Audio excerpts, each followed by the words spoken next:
entering the Mayo experience. Mayo experience. Mayo experience.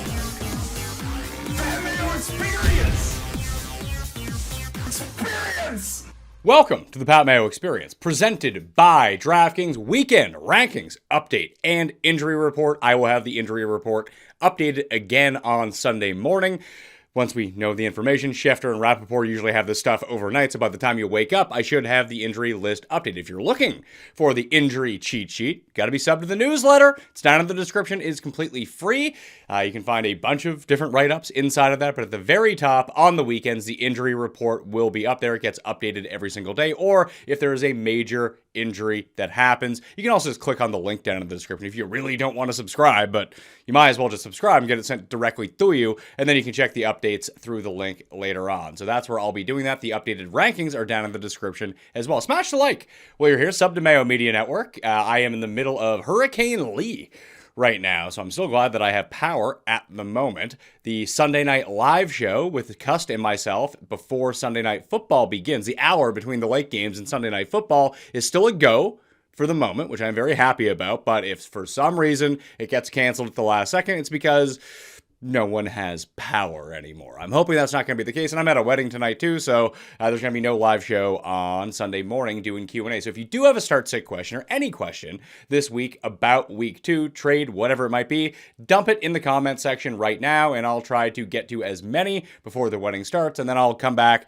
tomorrow morning on Sunday morning and answer the rest of them. So no question left behind unless you're asking it like 20 minutes before lock, because then I don't care anymore. But I will get back to it in the morning, so dump them in there if you have a start-sit question. But the rankings can usually answer most of those questions. So let's get to it. The quick TDRL version of what the injury report is. So Austin Eckler is expected to be out to play Josh Kelly. Zach Moss is going to play. He's off the injury report for the Colts. Evan Hull was going to go on IR. So it's Zach Moss, Deion Jackson, but realistically, Anthony Richardson is the runner that you want. You probably don't want to have to play Zach Moss. Clyde Edwards-Helaire may be out for the Chiefs. Why?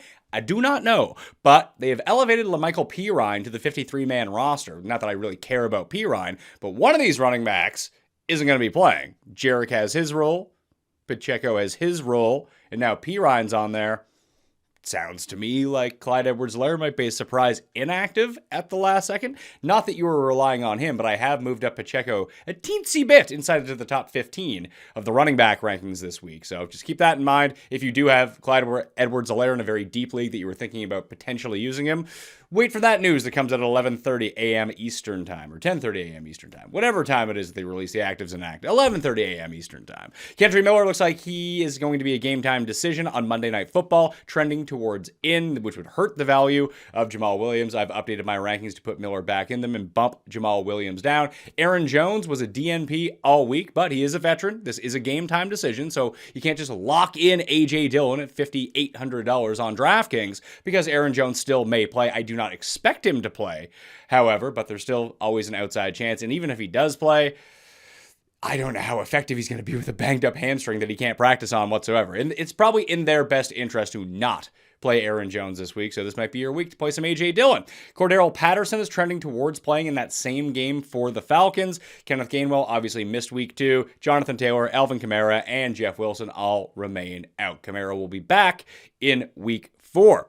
At the wide receiver position, we have Amari Cooper popped up with a groin issue in Saturday's practice. They play on Monday Night Football. Groin on Saturday with 2 days to go before the game, and because you won't have any sort of adjustments, unless you have either Elijah Moore, Donovan Peoples-Jones, or someone on the Pittsburgh side. At least there's 2 games on Monday night to help you through this if you have other options, but I've bumped down Cooper into the 30s at wide receiver. You just don't want to take the chance if he's your only option that you have to rely on him, then all of a sudden he's not playing, and then you're shit out of luck on Monday Night Football because you have no other option to go to. In the newsletter, I've actually broken it down a little, but I could probably bring that up right now. Let's go over to runthesims.com, runthesims.com/Mayo to get your hands on all of the tools and customize this any way that you like. So if we go down to the sim runner, and we go into the Cleveland, and where are we at here? Where's the Cleveland there? We're just going to scroll down to the bottom. Cleveland and Pittsburgh Monday Night Football. We'll do the DraftKings scoring because, Pat Mayo Experience brought to you by DraftKings. There we are. Cleveland and Pittsburgh. I think I have everything saved in there already because I went through and did this before. Yes. Let's see. Yeah, no, I didn't save it because I'm an absolute goober. So if we just put everything to 0 on Amari Cooper, basically what you're going to find out is, actually I can just bring up the tweet that I tweeted out. That makes this way easier and far less time consuming than I have to go back and actually go through. Let's see. We go to X home. X, that's what they're calling it these days. That's what the kids are calling it. So if you go to my profile, you can find this is going to be in the newsletter as well when I send it out. This is what I brought up in terms of the new shares with Amari Cooper at zeros across the board. Now you're looking at Elijah Moore, Donovan Peoples-Jones, and Marquise Goodwin. And then you also bump up David Njoku and Harrison Bryant. You reallocate their TD shares, bumped up Chubb 1% and Jerome Ford 2% as well. But what that turns into in terms of what we're looking at in terms of fantasy points, as you can see, is that we have Najee Harris, Nick Chubb, obviously Chubb way above everyone else, but then you have Elijah Moore at 10.5, not far ahead of Donovan Peoples-Jones, who comes in at 10.3. So if you did want to pick up Donovan Peoples-Jones as sort of the Amari Cooper out, now maybe you think that I'm wrong as it pertains to some of these allocations of the market share of targets, but I mean, if you have run the Sims, you can go in and do this yourself. But I just thought that was interesting to note.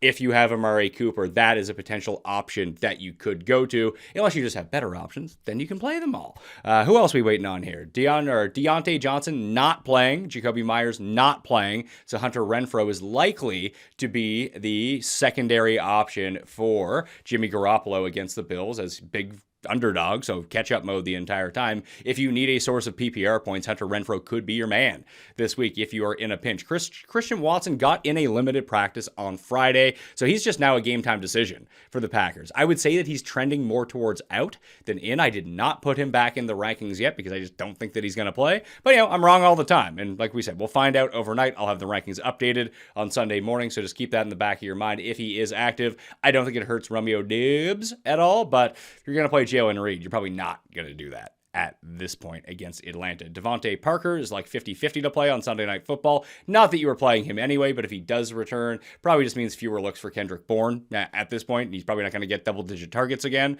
but Juju doesn't really do anything. So Kendrick Bourne might be their best receiver at this point, although it would be a revenge game for Devontae Parker. You just don't want to wait around all day to play potentially New England's fourth receiver. Like, who cares? DeAndre Hopkins is a game-time decision. I'd say that he's trending towards out. He did not practice all week. I like Nick Westbrook-Ikena better than I like Treylon Burks in this spot. We saw it last week where even with DeAndre Hopkins on the field, it was Nick Westbrook-Ikena who was the one commanding a lot of the looks from Ryan Tannehill. Not that he's a must start, because the Titans are absolute dog shit. But against this Chargers secondary, which was supposed to be good, didn't look very good last week.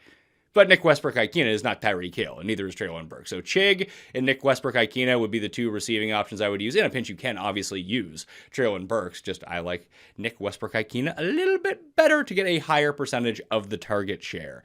Puka Nacua, his oblique. I mean, every time he caught a pass last week, it looked like he hurt himself.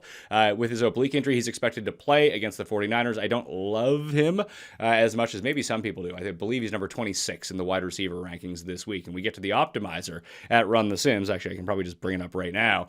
You will see, if we go to the main slate optimizer, that it is not Puka Nacua who the optimizer enjoys this week. It is Tutu Atwell, who just pops up in optimals all over the place. If you're looking for like the optimal and to work off that, Tambo and I went through a lot of these, and these will get another fresh update come Sunday morning once we know for sure that AJ Dillon's gonna be the guy and Josh Kelly's gonna be the guy in place of Austin Eckler.